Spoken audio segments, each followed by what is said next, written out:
Creepiest things kids have ever said. In a big house deep in the woods, a 3-year-old girl lived with her parents. Most nights though, around 3 a.m., her parents would find her in the dark living room, staring out the back glass sliding door into the pitch black forest. Whenever they'd ask what it was she was doing or looking at, she would just stay quiet until, after a few long moments, while still looking out into the darkness, she'd give a sly little creepy smile and say, "Nothing," only to then calmly turn around and go back to bed.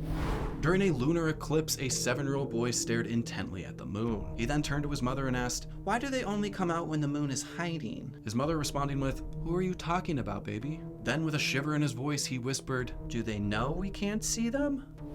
A 5-year-old girl started counting backwards from 10 every night before bed. When her parents asked why, she replied, "It's what the man in my dreams told me to do, or else time stops." Every morning, a 3-year-old girl would wake up and hand her mother a piece of paper, each filled with unreadable, colorful scribbles. The mother initially dismissed them as sweet doodles from the imagination of her child, stashing them away without much extra thought. Until one overcast day, the child's demeanor changed. Holding another note with those same incomprehensible marks, she looked up at her mother with a chilling intensity. "Why don't you answer them?" she whispered. "They need to know.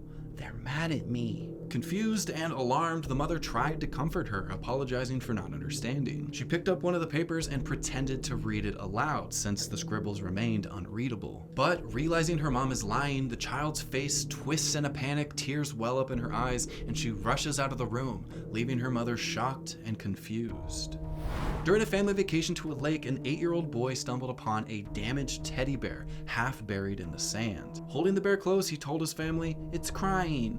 It wants to go back to its friend in the water." Locals later revealed that merely months prior, a child and their teddy bear, remarkably similar to the one found, had gone missing. Tragically, the child was discovered to have drowned near that very spot, but the bear had never been located until now.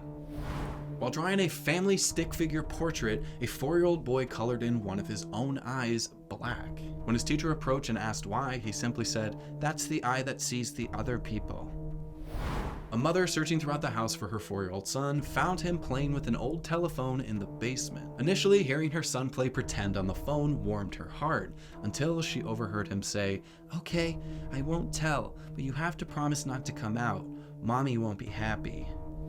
At the local park, children giggled, scampered about, and rode the swings, but one 5-year-old boy seemed oddly detached from the playful chaos. Instead of joining the others, he stood still, eyes focused on the elongating shadows cast by the setting sun. His mother, observing from a nearby bench, grew concerned. She approached him and asked, "Why aren't you playing with the others?"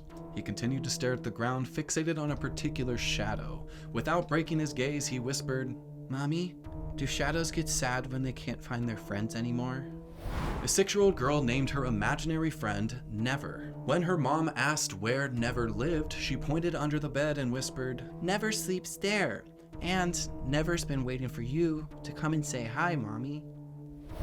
Every night, these parents would tuck their 5-year-old son into bed, sharing a brief moment of laughter and a bedtime story. One evening, though, as the father pulled up the covers to the boy's chin, the boy then looked directly into his father's eyes and said, "Soon it'll just be Mommy and me." The father then glanced at the mother, both exchanging a brief look of concern. But brushing it off, the father forced a smile, attributing the statement to the whims of a child's imagination. They shared a quiet hug, the father turned off the light, left the room, and tried to shake off the unease. But roughly a month later, a tree fell on the father's car during a violent storm, taking his life and making the boy's words a reality.